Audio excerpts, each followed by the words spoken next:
It's just Alright, crazy guys, that it's here here. back with more. At this point, I just want to get to tomorrow. I want to get to this Persona 5 fake double Strikers. eviction. Listening to And I want to RJP see right now, who really goes home. And I also want to see the votes, too. Because it fuck seems off. like the votes might be a little crazy, but I know you'll probably clue us in when we get to the spoiler section. But I actually hope, I don't care who goes out. I kind of hope Jed comes back in and is just furious at everybody personally and see how that goes.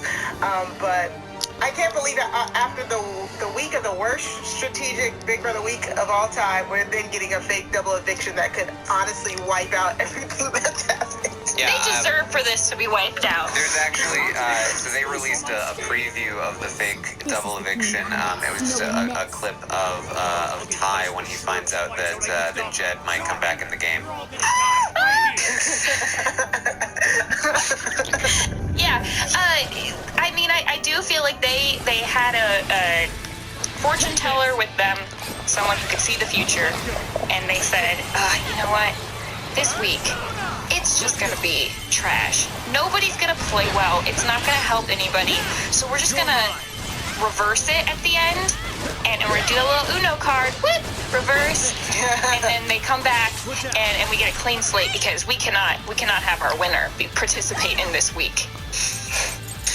Well, anything else from the episodes before we get into spoilers? No. Oh, which, by the way, I haven't talked about this yet. That's what we have from the episodes. We're now going to talk about what's been happening. Okay, yeah, let's just pause this for a second. So I was just checking my email today, which I don't do like every single day, but probably like every other day or so. But I don't know why that was relevant. That wasn't like irrelevant to the overall story. But it's like, yeah, I was checking my email today, and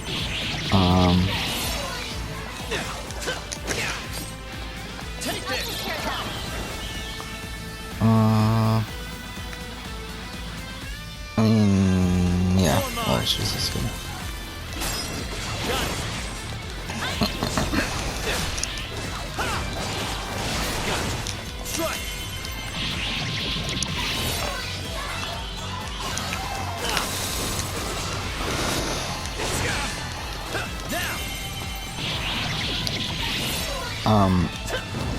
Yeah, so,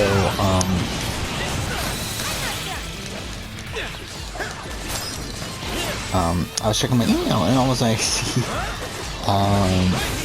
that Persona 5 Strikers episode 16, the thumbnail for it has been, wait, let's look if I can re-find the email. It should be relatively high.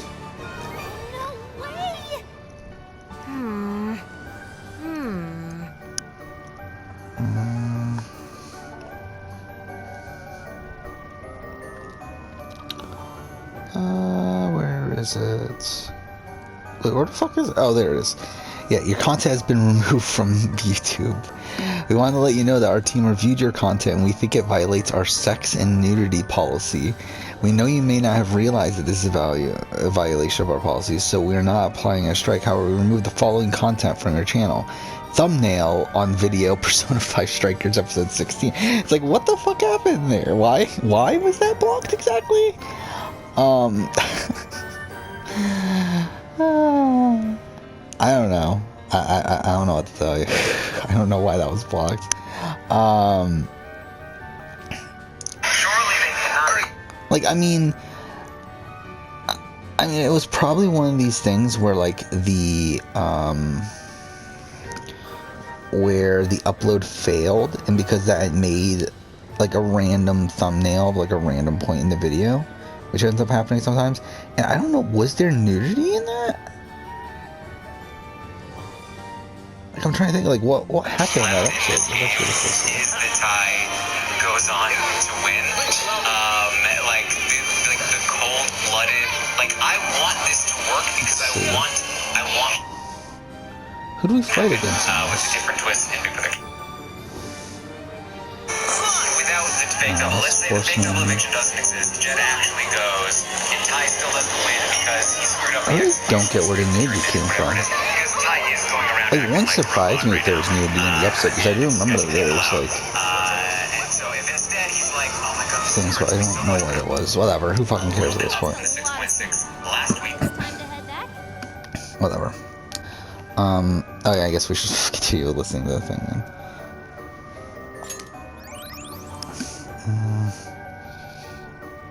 Kate Wallace has now been missing Cool. for 4 days. Jeanette's not who you think she is. Wait, can we record? I just disappeared and she took my place. Oh, we can. Well, let's do it then.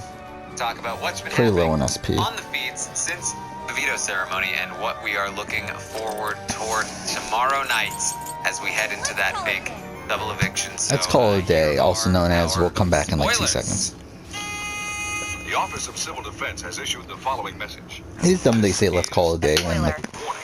we actually can't progress the day. That an actual Spoiler. against this country has been detected, and that protective action should be taken. All right.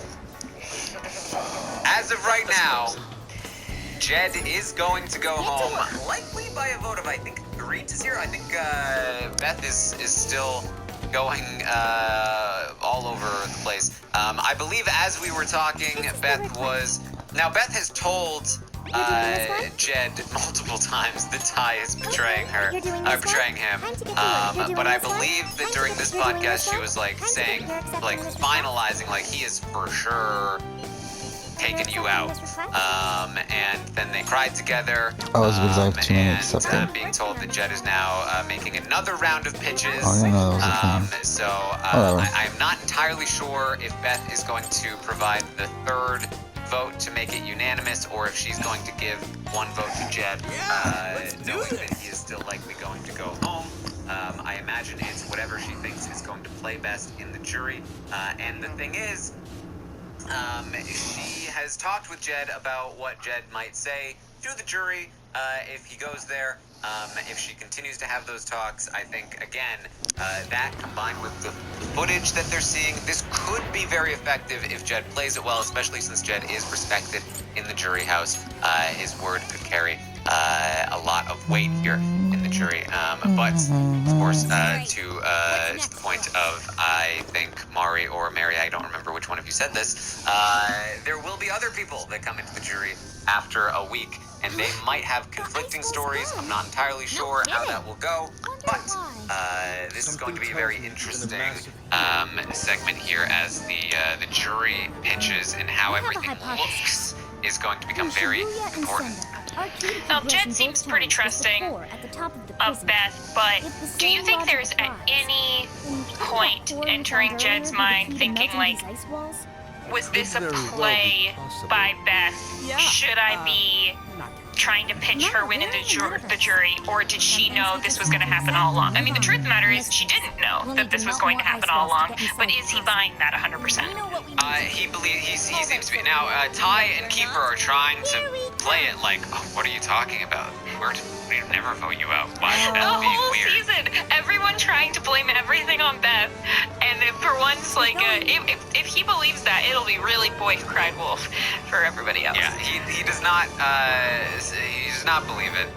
He is definitely feeling betrayed by Ty in particular, and seems to be very much on board with Beth. So that is likely going to be how he leaves. I'll be very curious if I do get the chance to talk to Beth, or sorry, to Jed.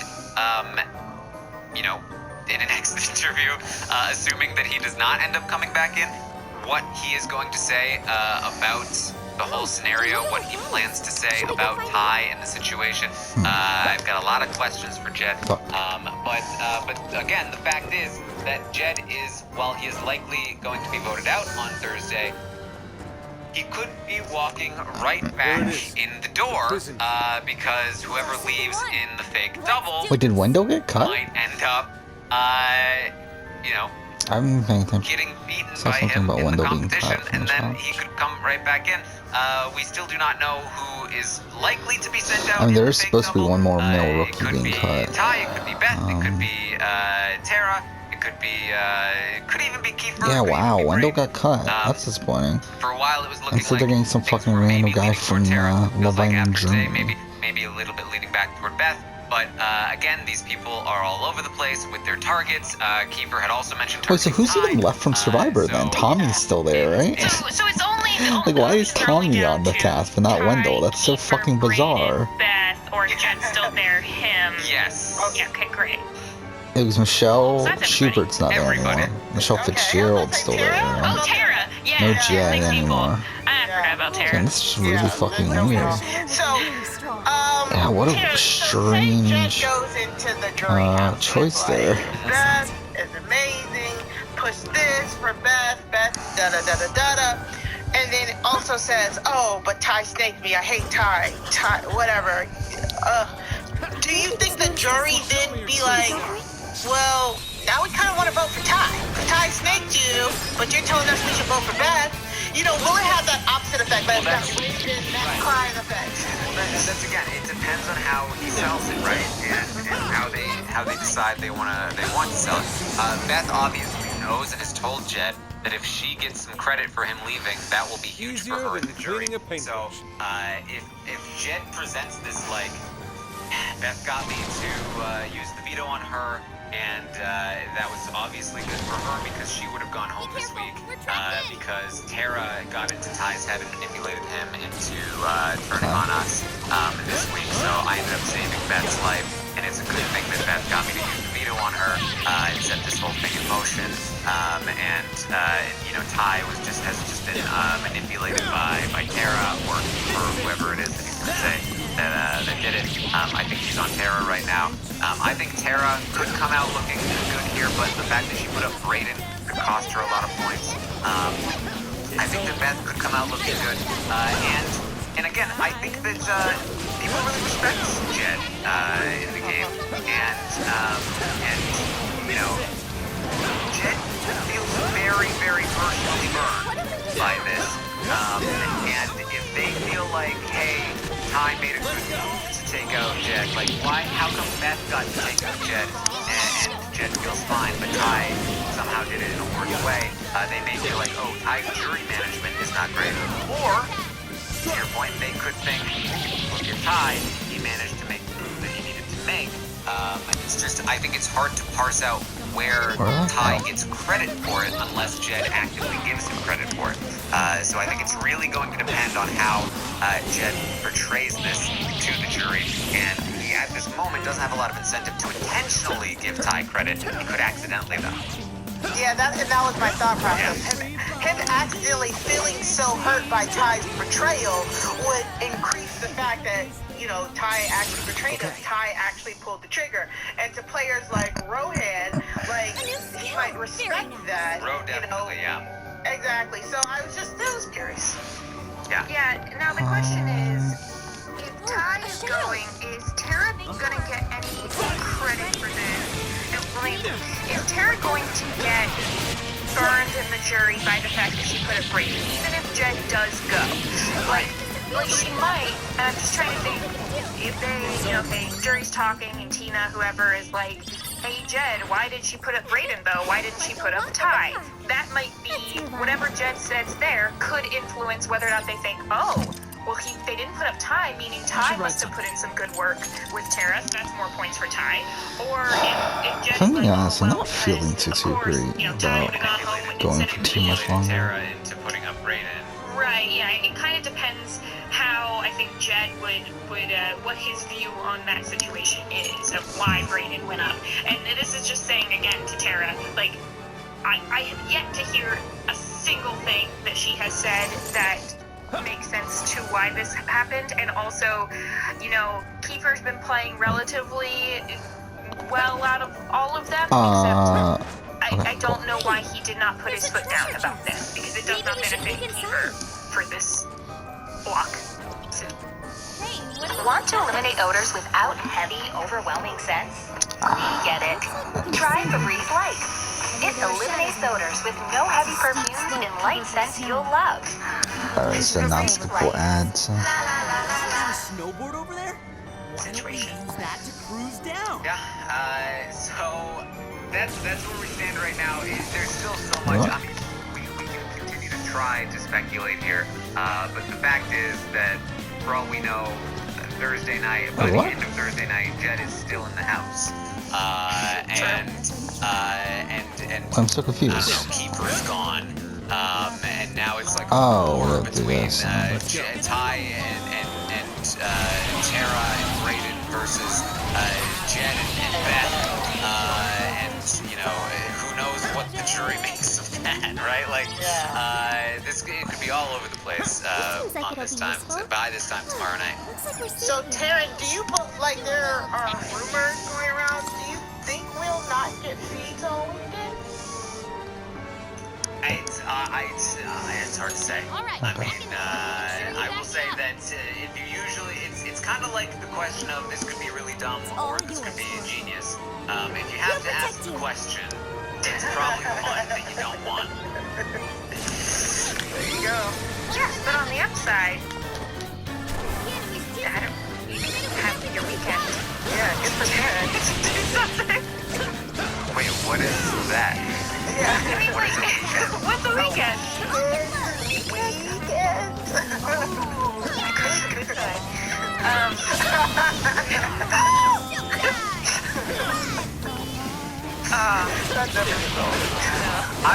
It would genuinely be a tragedy if Jed came back in the game and we did not see that on the feeds with Ty and Jed in the house after the betrayal. Like, how is that gonna go? This could be one of the most exciting Final Fives that we've ever had.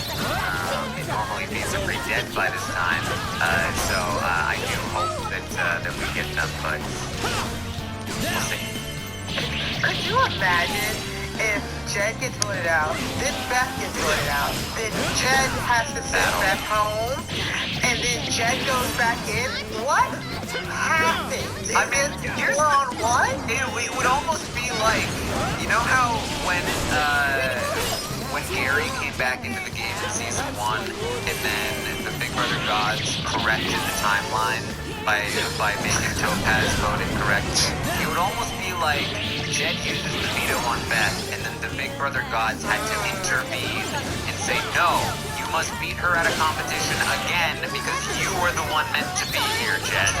I feel like there's a meme somewhere where you have Beth laying on the door and Jed in the freezing cold water, and Beth's like, we can't fit. We can't fit on the door. You gotta go. You gotta go. Now, so that's a good point. Imagine this. After using the veto on Beth this week, That was close. the fake double eviction, they're competing against each other to come back into the game, and Jed Yeah, this throws is it to fun. Beth. Don't He wanna says, risk no, it. I've already made this call. I am laying down my life in the game. Beth needs to be there. It depends. I think that there is a non-zero chance that I'm going to lay down the alpha flaw and say it's not going to happen. do you still have that's embarrassing clip? I don't. It wasn't audible enough. I had to play it like multiple times for anyone to understand. Yeah. Oh well. Missed an opportunity. I do still have this one though. The Mullet Man steps out of the grave. Super relevant. Step back in the grave. All of these clips. I mean, Keeper versus Jed would be, that'd be epic. do you know how many times I will play the Mullet Man clip if Keeper goes out in the fake double and beats Jed to come back in the game? And I go, the Mullet Man steps out of the grave. Again. Taryn, I do have a quick question for you before you go. So, we got to, I think you were talking about how Tara and Ty had said that they're the new TNT, right? Was their third Brayden or was it Keeper? They don't really have a third. It's TNT. Oh, so it is, okay. Yeah. I mean, they all, like, there's a trio of Keeper, Tara, and Brayden. There's a trio there it is. of Keeper, Tara, and Ty. There's a trio of Brayden, Tara, and Ty. There's a trio, everybody. Brayden. There's a final two of Keeper and Brayden, Keeper and Tara, Keeper and Ty, Ty and Tara, Ty and Brayden, Brayden and Tara. Doesn't it? Yeah. I'm waiting for someone to go up to, Tara, like, Jed goes up to Tara, and it's like, final two, like, we already made this last week. And there's also four also of Ty, Tara, Brayden, and Keeper. Yeah. Oh, wow. This was fun. Yes. What a world we live in, guys. Where Oh, I didn't realize I was supposed to be turning them on. before the season started, I was telling people, I was said, we need a good season. Big Brother fans, they need a good season. It's been too long since fans were pleased with the season of Big Brother, and Big Brother Canada 9 has delivered. Yeah, and I think this is also just showing everyone that we like strategy. Strategy is fun. But fun is more fun than strategy. Like having a you don't count, Taryn. No, because this season is fun because they're all trying to strategy. Well, okay, they're all right. They're not great at it, but they are trying. Like, but I was lack saying, of strategy is like watching, the challenge or the circle or undercover boss. Sure. I think though that I would always rather. Those three are not in the same category. Very much in the same category. Completely no. Yeah, But I would say that, it's not like two. I think this is proving to me because I always thought I was a person who really, really liked strategy only, and there are definitely times that happens. But I think that I would rather have a group of a full cast of players who are trying to win, even if they're not particularly good at it, versus a cast where you have one or two people who are really good at it and everybody else is not trying to win. And that has been basically every season of Big Brother for the last 5 years. So I think that this is fun. This is fun. I'm not mad at Taryn and everybody. I'm sorry. I'm just. Well, see, I don't want it to be. I don't want the dichotomy to be. In order to have a good season, we can't have strategists. No, we can have strategists. We just can't only have one strategist. Yeah, all these people are strategists. There's terrible They're strategists. all strategists, and they all also happen to be Oh, terrible fuck at it. off, But yeah. even if they were all good at it, it would still be interesting because they would all be competing at an equal level. It has to be a season of people who are self-interested strategists who will be trying very, very hard to win the game and won't just lie down like bird. So, Oh, Big Brother Canada 11. Just wait. It's gonna be. We're working our way up. I think that it's baby steps. They've learned that instead of having a whole cast of people who are not trying to win, they're like, okay, well, we gotta have a whole cast of people trying to win. They just haven't gotten that perfect mix yet of also being really good players. Maybe it's just showing us that when you have a whole cast of people who are all trying to win, nobody can particularly play super well. You have to deal with very much so. I mean, I've made that argument on Survivor actually. Cast of players, but I'm like, are they really terrible, or are they just kind of on an even playing? Yeah, because you have, especially Beth and Kiefer talk a lot about feeling like they're masterminding people, and it's my move versus it's their move or whatever, and they all have some reason to feel that way at any given time. The truth of the matter is just multiple people feel that way at any time, and so you never actually are completely manipulating everybody because they all have little pockets. And I will say also, I don't think this is just the cast. I think the cast is great. I think all of the other things as well are very, very important, which is the fact that it was a smaller cast, the fact that the competitions had equal. That has been the thing, because if the competitions had remained in the hands of a small group of people the entire time, they would fall into the same patterns like everyone else. A cast is a cast, and humans are humans, and everyone is going to react a similar way to similar stimulus. And so if you say, here are the halves, here are the 3 people that will win Don't have any 90% of the guys. competitions, then the rest of the cast, as self-interested or strategic as they want to be, they will fall in Oh, line yeah. and start just playing scared because that is human nature. But when anyone can win a competition, and Tara is able to win at Final 6, and Kiefer is a player that can win a few competitions, and the big dudes have only won a couple, all of a sudden, everyone feels like they have agency in the game, and that allows them, that propels them to actually be strategic and self-interested and play hard and make all kinds of dumb mistakes. So I think that is very, very key, and I think that if the producers of Big Brother Canada come away from this season going, ha, we nailed the cast, we've nailed it, we never have to do anything else again, we can go back to our big set piece competitions, I think they'll be very disappointed, and I think that I really, really hope that they use this example with the competitions moving forward. I know that there's probably a big reason this happened is because of COVID, that they weren't able to do the bigger competitions that were more physical, but it has been, in my opinion, so key to the success of this season. And Big Brother US, which does this competition problem at an even more egregious amount, hopefully they take a tiny look at what's happening here. Hopefully. I think in Big Brother US they go, excuse me, Big Brother what? It's just Big Brother. I don't know of any other Big Brothers. Yeah. Exactly. Take something from what, this fan show that was created in another country? No thanks. We know what we're doing. I'm kind of afraid that we might. CBS has said that they are dedicated to giving us a diverse cast. But again, giving us a diverse cast and actually making the show equitable is 2 different things. Yeah. So I think we might see this summer, we'll get a diverse cast, we'll get, maybe some things we've never seen before when it comes to casting. But if they stick with the same format, the same formula, the same random twist, and the same set pieces and comps, then like Terrence says, we might get the same old.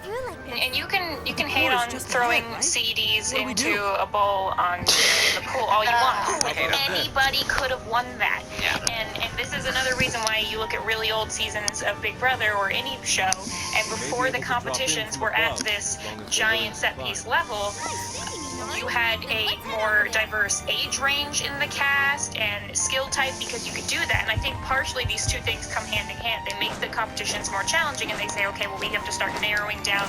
This is a young man's game. This is gotta only have 20 to 30s, whatever, because they're the only people who can, physically participate in this according to them. So Maybe. So bring back Duck Ball. I might end after this episode. I'm getting pretty tired, if I'm being Well, honest. look, Duck Ball was all about the technique of throwing Duck Ball. yeah, you gotta hold it by the head. That was always and gonna you go gotta have the to spin. Justin and Nathan. All right, Duck Ball. so Who won Duck Ball? that's Oh, what it was we got. David, Thank you so right? much for joining us here Yeah, tonight. David won that. I will Speedo. be back tomorrow morning at 11 a.m. Eastern to update you on everything that happens today and tonight on the Big Brother Canada 9 live feeds. We'll be back later tomorrow night to recap the fake double eviction of the show. I will be live on Twitch during the podcast, during the episode, to watch it and react to what happens. I can't look. I'll never be able to top. I've already peaked in terms of reacting to Big Brother. But we have some fun there on twitch.tv/DarrenArmstrong. I'll also be live earlier in the day at around 1 p.m. Eastern to talk about the stock watch and run through as many fake double eviction scenarios as we can. Maybe we'll even do a little math. Who knows? So that should be fun. I've also got circle What coverage time coming your way. 20 The recap minutes. for episode 5 should be out sometime tonight, and then by tomorrow I've got a morning, little bit hopefully, you more. will have episode 6 recap as well. And then Friday, episode 7 recap, and then Saturday, live roundtable talking about the week, where I believe the Mary Mari duo will be joining me and Rob once again to talk through some circle here. Yes. Mary, where can people find you? You can find me everywhere at Frail Mary, and you can check out me occasionally Twitch streaming stuff. You can check me out on KowskiCast, occasionally podcasting things. We've got a poll bet going on right now of whether I'll release 0 to 2 episodes of the podcast over the next 3 months. We'll see. You know, we're on hiatus. It's okay. Tara, when you find a way to clone yourself to where you can both podcast and be Twitch streaming, reacting to your own podcast, I think you'll have it made. I think that's the goal. You know what? I think I could actually do that. Oh, no, don't put that out in the world. Karen, no, someone. I just immediately went to like, technically, I think I can make that work. I think Someone give this man a weekend off. Right. He's got too deep into the weeds. Swear, there's no such thing as a weekend. I don't know why you keep mentioning this weird thing. Mari, where can people find you? You can find me on Twitter and Stereo at Mari Talks Too Much. That's 2 like the number 2. Currently, the Wrestling Wrap Up is also on hiatus, so you can always go back, listen to our other previous podcasts at Rob Has a Website /Wrestling Wrap Up. If you follow me on Stereo, we might pop up and do a few, just a few small podcasty audio stuff. So if you follow us, you get notified every time I go live on Stereo. I'll also follow my great co-host Matt Scott GW on Twitter and Stereo. We're trying to figure out what we're gonna do on the off season. We might put out some stuff on the off season, but right now we're just chilling because it was a lot. The road to WrestleMania was so fun, but it is just so long. All right, well that's what we have for you guys tonight. Thank you so much for joining us, and see you next time. Crypto.com. Alright, so that's it for A metal that. card, powered by crypto.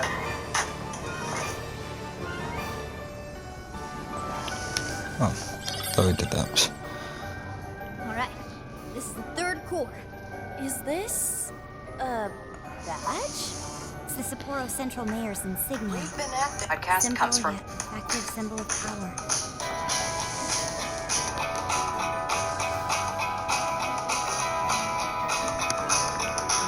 Okay.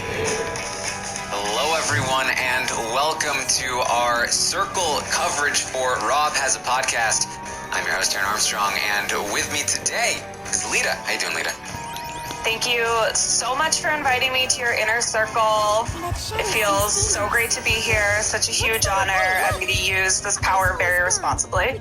I would hope so. I don't want anybody using their inner circle power irresponsibly. We are here to talk about episode 5 of The Circle US here on Netflix, the first of the next 4 episodes that have dropped here on week 2 of the Circle game.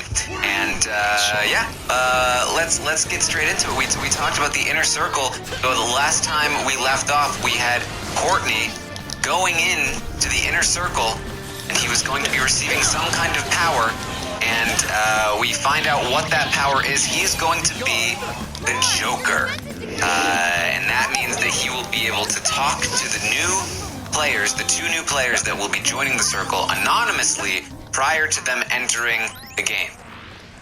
Yeah, I was really hoping that this power would be that he had more power in the rankings, because then we could call it the Joker rankings.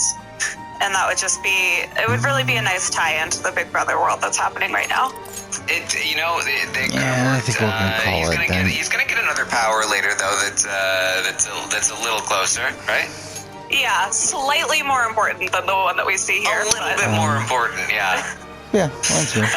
So this is interesting.